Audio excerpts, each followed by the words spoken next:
The oxygen mask swung inches from her face, but Maya Kessler didn't reach for it. Not yet. Below her, 39,000 feet of black Atlantic night. Around her, the Boeing groaned like something wounded, metal flexing in ways metal shouldn't. Somewhere behind the cockpit door, Captain Marsh's voice cracked over the intercom, thin and stretched, trying to sound calmer than he was. "Folks, we're experiencing a technical issue. Please remain..." The plane dropped. Not turbulence. A fall. Overhead bins snapped open, bags tumbling into the aisle, someone screaming 3 rows back, a child crying somewhere near the galley. Maya's stomach lifted into her throat and stayed there. Then she did something no 16-year-old in seat 14C should have been able to do. She unbuckled her seatbelt, stood on legs that wouldn't stop shaking, and said 4 words that stopped the cabin cold. "Tell them to cross-feed." A flight attendant's hand froze on the intercom. A man in row 11 turned, jaw slack, like he'd heard a language he didn't know a teenager could speak. Because what came out of Maya's mouth next wasn't panic. It was procedure. Cold, precise, terrifyingly fluent. "Hydraulic pump 2. Cross-tie it to the primary circuit. Check the spoiler deflection caution. This isn't Autoland capable right now. Somebody needs to hear this." Nobody moved. Nobody breathed. And then, impossibly, a new voice broke through the cockpit radio. Clipped, male, tight with adrenaline, a fighter pilot's voice cutting through 18,000 feet of empty sky. "Say again, unknown caller. Confirm? Did she just say cross-tie?" A pause, then quieter, almost disbelieving. "Copy that. Standing by, Falcon's daughter." Nobody in that cabin understood what those 2 words meant. Not the businessman in row 11, gripping his armrest like a life raft. Not Priya, the flight attendant now staring at Maya like she was seeing her for the first time. Not even Maya herself, not fully, not yet. But somewhere above the clouds, an F-16 pilot had just recognized a name he thought belonged only to legend. And somewhere inside a worn gray backpack at Maya's feet, a small metal Falcon on a keychain was about to become the only thing standing between 211 people in the ocean below. Before we go any further, comment below and tell me which country you're watching from. 6 hours earlier, Maya Kessler was just another face in the boarding line at Gate C-14, Denver International, red-eye to Frankfurt. She didn't look like someone who'd matter. Faded jeans, a hoodie 2 sizes too big, her father's actually, though she'd never admit that to anyone, and a backpack so worn the zipper stuck halfway. She kept her earbuds in, not playing anything, just a shield against small talk. "First time flying alone, sweetie?" the gate agent had asked, scanning her ticket. "Something like that," Maya said, and left it there. The truth was messier. Her mom had dropped her off at security with a hug that lasted a beat too long, the kind of hug that said, "I know you don't want to go, but I'm glad you are." Maya hadn't looked back. She never did. She found seat 14C, wedged her backpack under the seat in front of her, and watched the cabin fill. A businessman settled into 14A, already checking his watch like the flight owed him something personal. 2 rows back, a heavyset man in a faded aviation conference t-shirt grumbled to his neighbor about budget airlines cutting corners on maintenance schedules. The kind of complaint people make to sound smarter than they feel. A flight attendant named Priya moved down the aisle, all crisp uniform and rehearsed warmth. She paused at Maya's row. "You traveling by yourself, hun? Someone meeting you in Frankfurt?" "My dad," Maya said. "He's not able to travel much right now." Priya smiled the way adults smile at kids they've already stopped listening to and moved on. Maya turned to the window as the plane pushed back, watching the ground crew wave their orange wands, watching the runway lights blur into streaks as they climbed.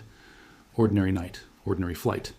Except somewhere around 10,000 feet, as the seatbelt sign chimed off and the cabin settled into its low hum of recycled air and rustling snack wrappers, Maya heard it. A hitch in the engine note, barely there. A half-second stumble, like a heartbeat skipping, gone before anyone else even registered it. She sat up straighter. Most passengers wouldn't have noticed. Most passengers hadn't spent their childhood falling asleep to the sound of jet engines being taken apart and rebuilt in a hangar that smelled like oil and ambition. Maya wasn't most passengers. She glanced toward the front of the plane, toward the cockpit door, and felt something cold settle low in her stomach. The same feeling she used to get right before her father would look up from an engine, wipe his hands and say, "Listen closely, kid. This part matters." To understand why a 16-year-old could hear a stumble in a jet engine that no one else caught, you had to go back to a hangar in New Mexico, 6 years earlier. Maya was 10 the first time her father let her sit in the cockpit of a decommissioned F-16. Colonel Ray Kessler, callsign Falcon, though he never used it at home, lifted her over the canopy rail like she weighed nothing, set her in the seat still warm from the desert sun, and pointed at the instrument panel like it was a constellation only the 2 of them could read. "That's your attitude indicator," he'd said. "Tells you which way is up when your body lies to you. And your body will lie to you, Maya. Remember that." She hadn't understood it then, Not really, but she'd remembered it. Ray Kessler wasn't a talker. He wasn't the kind of father who showed up to every school play or asked about homework over dinner. His love came out sideways, in checklists recited like lullabies, in the careful way he explained hydraulic systems the way other dads explained bedtime stories. Maya used to resent it a little. Other kids had dads who coached soccer. She had a dad who made her memorize emergency descent procedures. Just in case? Just in case of what? She'd asked once, 12 years old and irritated. He'd gone quiet. Then, in case the sky ever asks you something and nobody else in the room speaks its language. 2 years ago, a training accident had ended his flying career and nearly ended more than that. He walked with a cane now, lived outside Frankfurt near the base, where he'd taken a desk job, close enough to the runways to still hear the engines he could no longer fly. Maya visited every summer.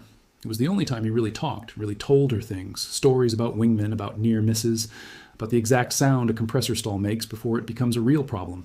She used to think he was just an old pilot who missed the sky.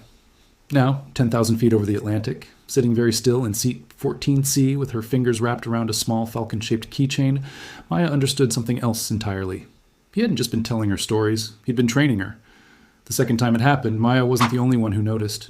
A low vibration rolled through the cabin floor, subtle at first, like a truck idling somewhere beneath them.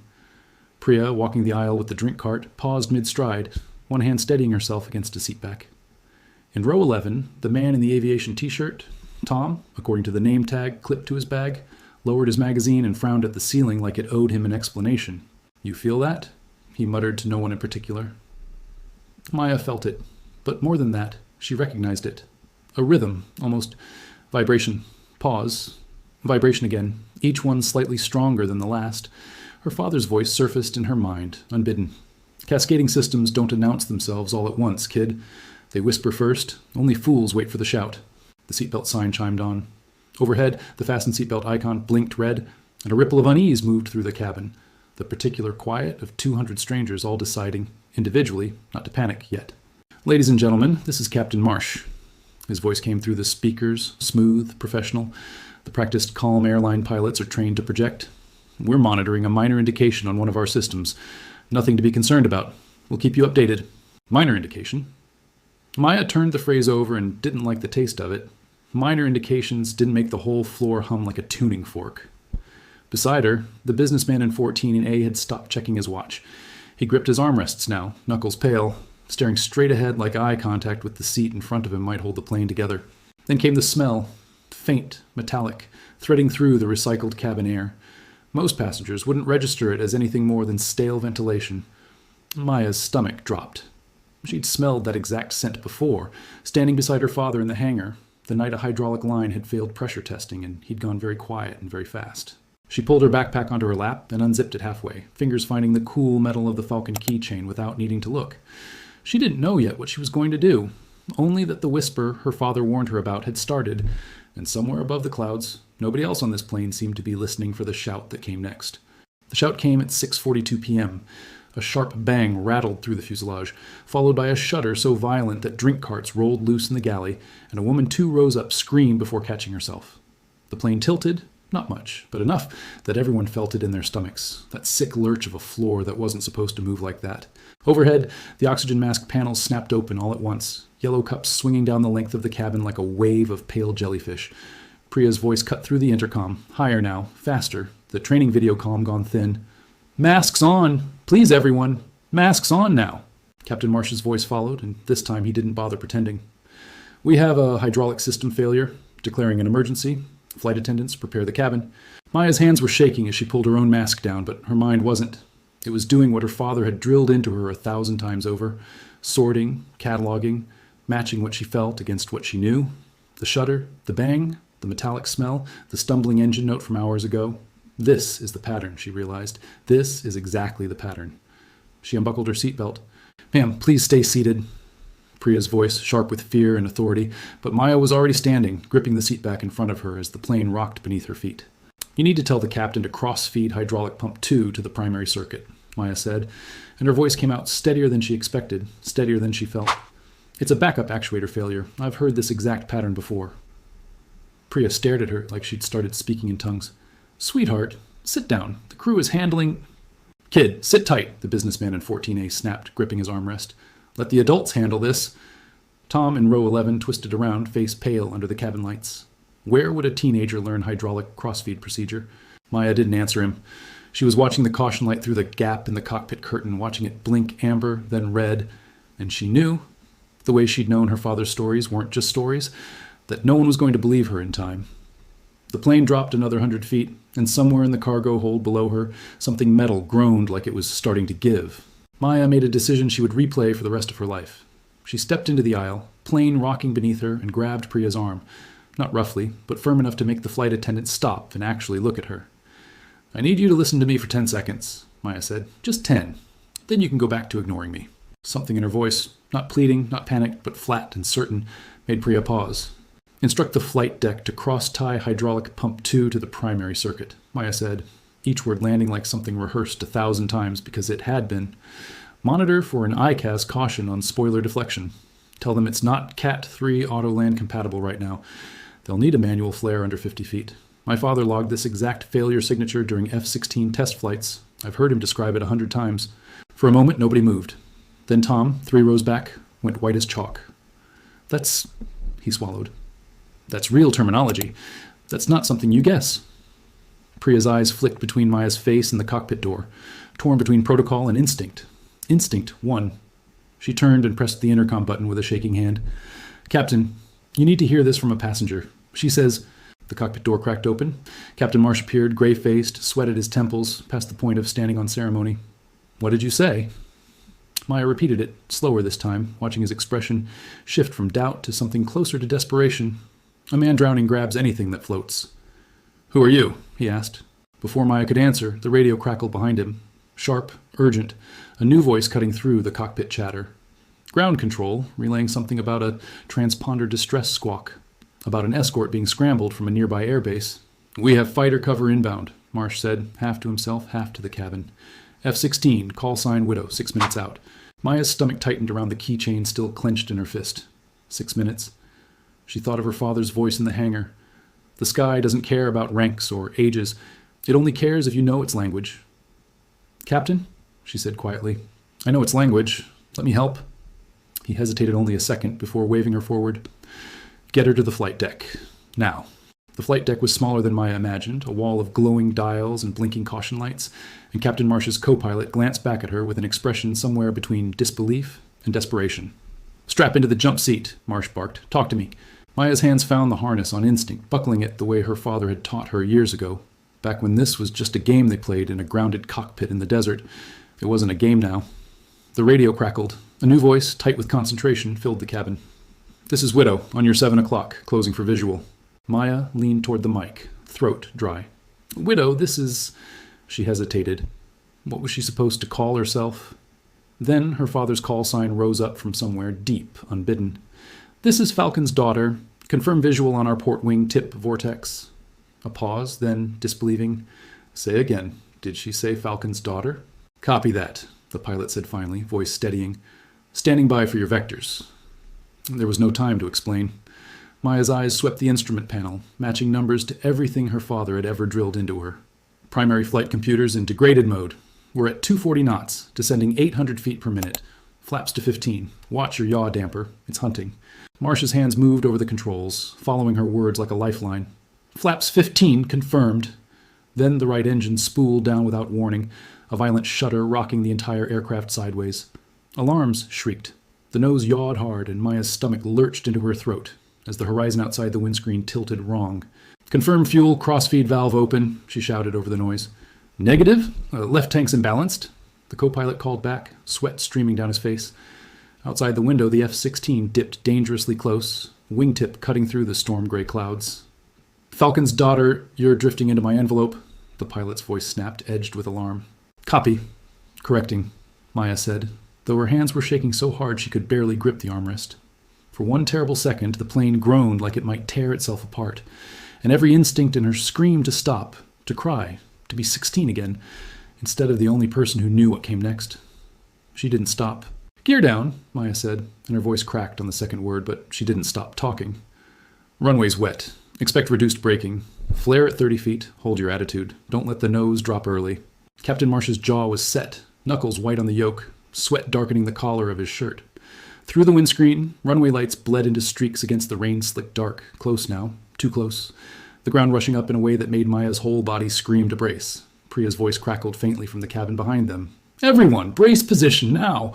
The gear dropped with a grinding thud that shuddered up through the floor.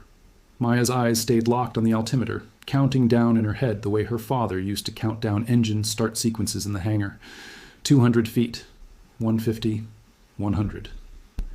"Widow, we're on final," Maya said into the mic, amazed her voice still worked at all. "Falcon's daughter, breaking off. You're clear." "Copy that," the pilot answered, and for just a second something warm slipped through the static. "Good work, kid. Bring it home." 50 feet. "Flare," Maya said. "Now, hold it, hold it." The wheels hit hard, harder than any landing Maya had ever felt. A bone-deep jolt that snapped her head forward against the harness. Tires shrieked against wet asphalt, smoke curling up outside the window, metal groaning. Somewhere beneath them, like the plane itself, was crying out. The nose dipped, corrected, dipped again as Marsh fought the controls with everything he had. For 3 seconds, that stretched like 3 hours, Maya wasn't sure they'd stop at all. Then, slowly, impossibly, they did. The aircraft shuddered to a stop halfway down the runway. Engines screaming down into silence, emergency lights flashing red and gold across the tarmac outside. For a moment, nobody in the cockpit moved. Nobody breathed. Marsh turned to her first, his voice raw. "We're down. We're actually down." Maya's hands were still shaking on the armrests. The Falcon keychain had slipped from her fist somewhere during the landing, and now lay against her palm, cold and small and impossibly heavy with everything it had just carried. Behind her, through the cockpit door, she could hear it start. Someone crying in relief, someone else laughing, the sound of 211 people realizing all at once that they were still alive.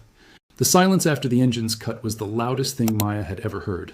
She sat frozen in the jump seat for a long moment, harness still buckled, hands trembling in her lap. The keychain had fallen to the cockpit floor at some point during the landing, and when she finally bent to pick it up, her fingers wouldn't stop shaking long enough to close around it properly. Captain Marsh turned in his seat, and for the first time since she'd stepped onto the flight deck, his face wasn't gray with fear. It was something closer to disbelief, and underneath that, gratitude too large for words. "That kid just saved us all," he said, mostly to himself, staring at her like he was seeing her clearly for the very first time. Behind them, the cabin had erupted into a strange mixture of sounds. Someone sobbing in row 12, relief cracking through in gasping breaths, a ripple of stunned applause spreading row by row until it swallowed the whole plane. Priya appeared in the cockpit doorway. Mascara streaked down her cheeks, and without a word she pulled Maya into a hug so tight it nearly knocked the wind out of her. "I'm sorry I didn't believe you sooner," Priya whispered.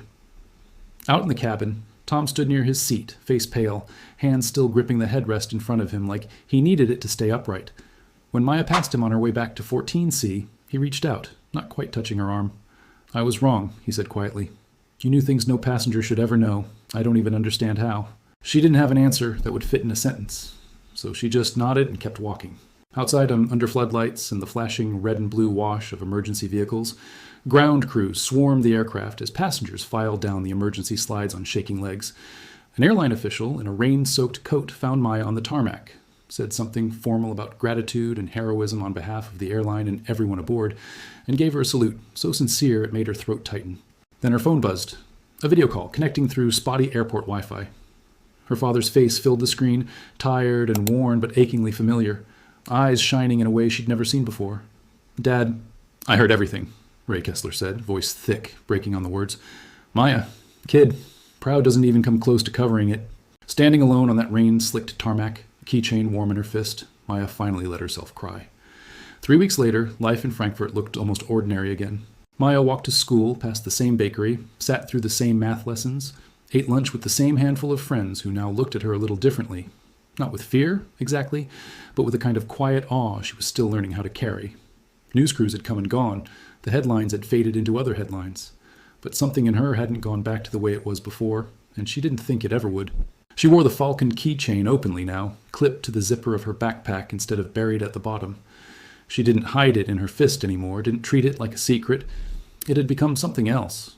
Not a trinket, not a memory, but a kind of promise. On a gray Sunday afternoon, she found her father in the old hangar near the base, the one that still smelled like oil and jet fuel in every story he'd ever told her. He was sitting on an overturned crate beside a decommissioned airframe, cane resting against his knee, watching her the way he used to watch weather rolling in over the desert, carefully, like he was reading something important. "You know," he said, "I used to worry I was teaching you the wrong things." filling your head with checklists instead of childhood. Maya sat beside him, the metal cool beneath her. You weren't teaching me checklists, Dad. You were teaching me how to listen. He smiled, and it reached all the way to his eyes for the first time in a long while. You weren't just my daughter up there, Maya. Not that day. You became something else. The next voice the sky listens to. That's a lot to live up to, she said quietly. It is, he agreed. But legacy was never about blood, kid. It's about what you choose to carry forward. And you carried it further than I ever did. The wind moved through the open hangar door, carrying the distant sound of an engine turning over somewhere on the runway. Steady, familiar, alive. Maya closed her hand around the Falcon keychain and, for the first time in weeks, felt something settle quietly into place. Somewhere above them, the sky was still listening. If this story moved you, make sure to hit subscribe, because tomorrow there's another one waiting, and you won't want to miss it.